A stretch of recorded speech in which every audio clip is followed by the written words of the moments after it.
Good morning, dear hearts. We are now on lesson 136, not as long as yesterday's, so please subscribe. But still, in this section of lessons that we're in, really important lesson. And a lesson, though, although it is not a giant stride lesson, actually we only have one more to come as identified as giant stride lessons. But this is a really important lesson, and it's also a lesson that can be very, very challenging to the ego mind, which is really what we want to do, isn't it? So today's lesson is sickness is a defense against the truth. Lesson 35, and I might bring a little bit of it in, is my mind is part of God's, I am very holy.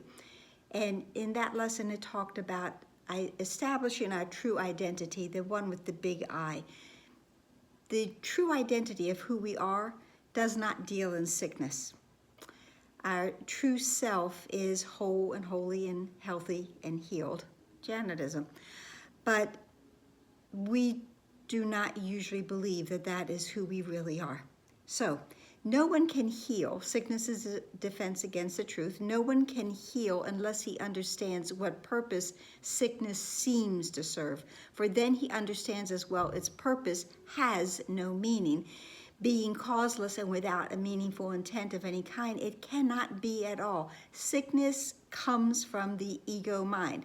The ego mind has no substance, so it has no foundation. It has no meaning. So what is meaningless in and of itself cannot give us anything of meaning. It can give us illusions. That's what sickness truly is. When it's seen, this is how it's seen, healing is automatic. It dispels the meaningless illusion by the same approach that carries all illusions to truth and merely leaves them there to disappear. We had a lesson the other day about just laying things down at the feet of the Holy Spirit and let the Holy Spirit take them to truth so that they will be completely dispelled and shifted and transformed. Sickness is not an accident. Like all defenses, it's an insane device for self-deception. What is it a defense against? You know, we had yesterday's lesson was all about if I defend myself, I am attacked. So I am attacking myself with the defense of sickness because I'm trying to prove that I am not who I am. I am not that true identity.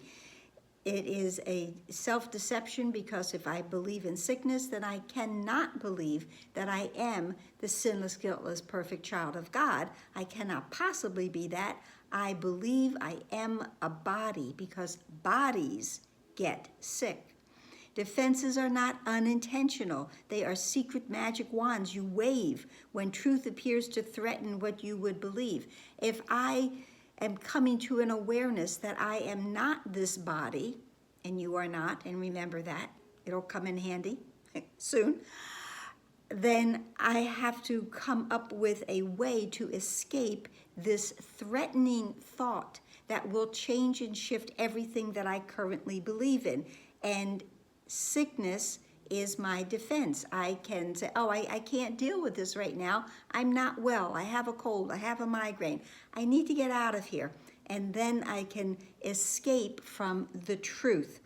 But who but yourself evaluates a threat, the awakening coming to us, dawning upon our mind, as truth does, decide to escape is necessary, and sets up a series of defenses to reduce the threat that has been judged as real. This is real. I got to get away from this. All this cannot be done unconsciously, but afterwards, your plan requires that you must forget you made it. So it seems to be external to your own intent, a happening beyond your state of mind, and an outcome with real effects on you instead of one affected by yourself. I push it away. I have those veils of forgetfulness come over me. I do not remember that this was what I asked for. Remember the prayer of responsibility, that everything I ask for, I receive exactly as I have asked. So I now have become in cahoots with the ego and planned with it to keep me stuck within an ego mind and push away all of the truth of who and what I truly am. It's this quick forgetting of the part you play in making your reality that makes defenses seem to be beyond your own control. I had nothing to do with it. It wasn't me, it's them. We've heard that before. Defenses must make facts unrecognizable. They aim at doing this, and this they do. Every defense takes fragments of a whole, assembles them without regard to the true relationship, and thus constructs illusions as a whole that is not there. I've used over the years the metaphor of a kaleidoscope. It has all those little bits and pieces of glass in it, and when we first look at it, we see a whole, but then we keep turning that the front part of it, and the parts and pieces fold and infold and shift and change.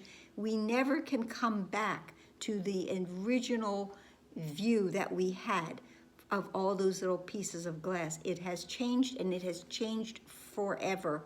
They become symbols standing for attack upon the whole, successful in effect, and never to be seen as whole again. And yet you have forgotten that you stand but for your own decision of what should be real,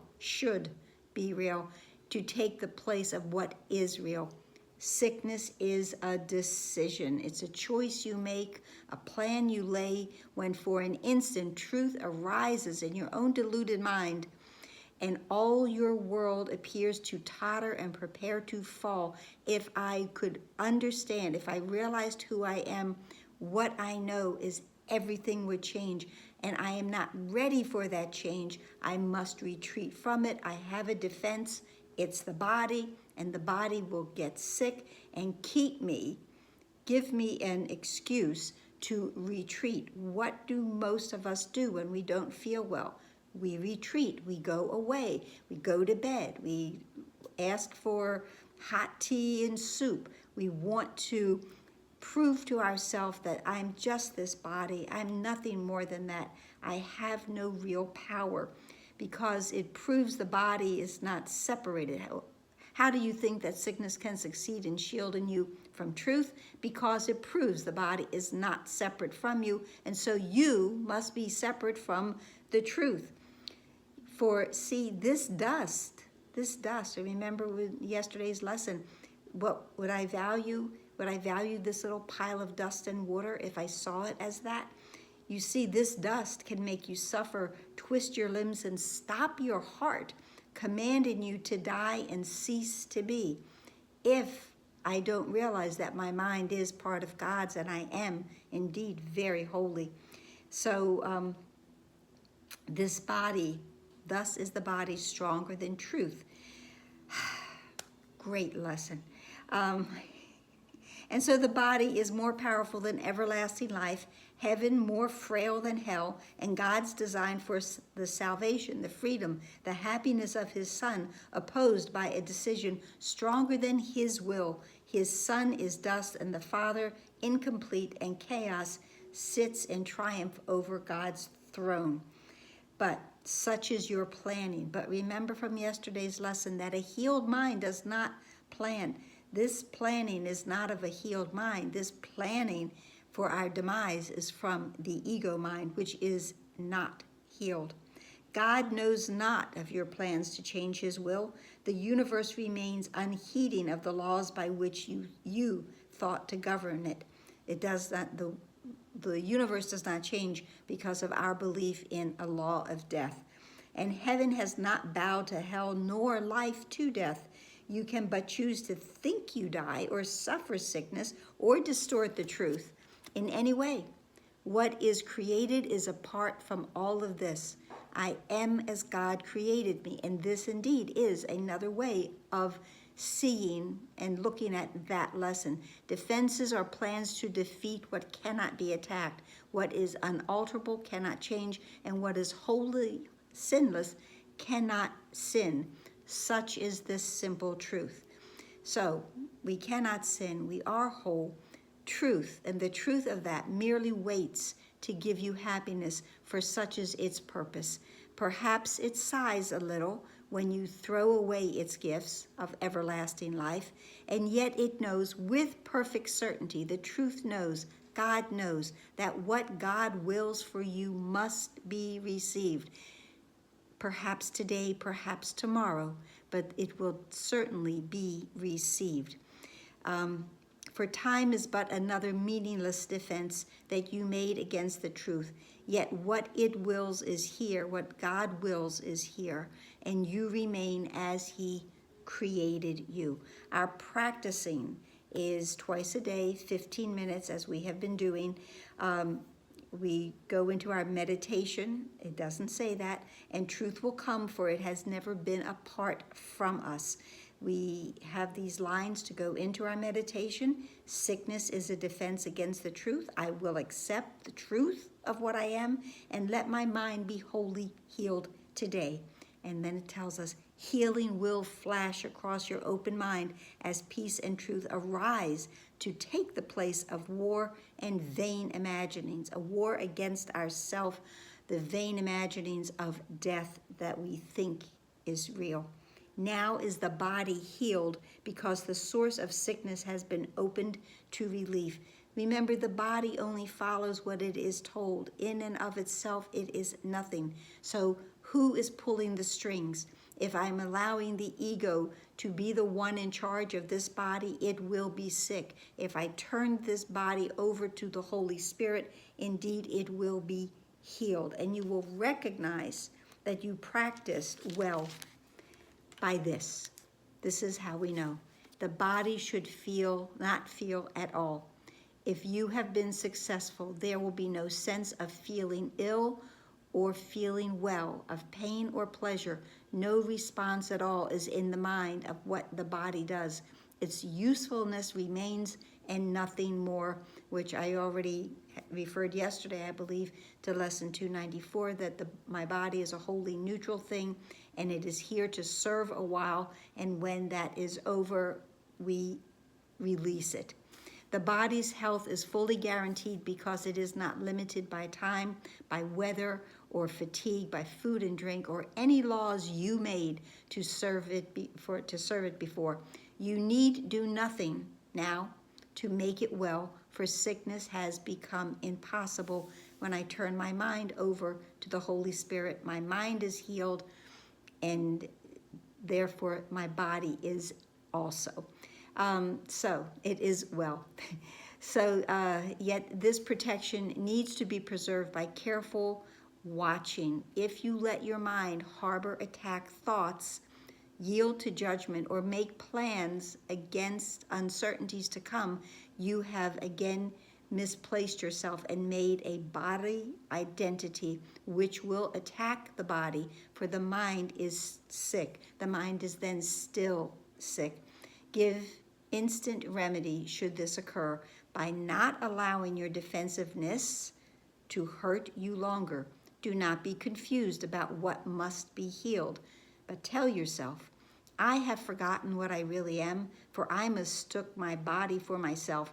Sickness is a defense against the truth, but I am not a body, and my mind cannot attack, so I cannot be sick. Breathe into that. Smile. I hope this helped. Please like, please share, please subscribe. Please really spend some time in consideration of this lesson today. And I know it is a difficult one for anyone who is dealing with some sort of a chronic dis-ease. But let this lesson, if nothing else, give you hope that it can shift and change. If you don't believe you can get totally healed, at least believe that it can shift and be less demanding on you, so that it frees your mind to come into the awareness of the truth of who you are. That's it for today. I hope it helped. Like, share, subscribe, smile, breathe, rejoice. Namaste.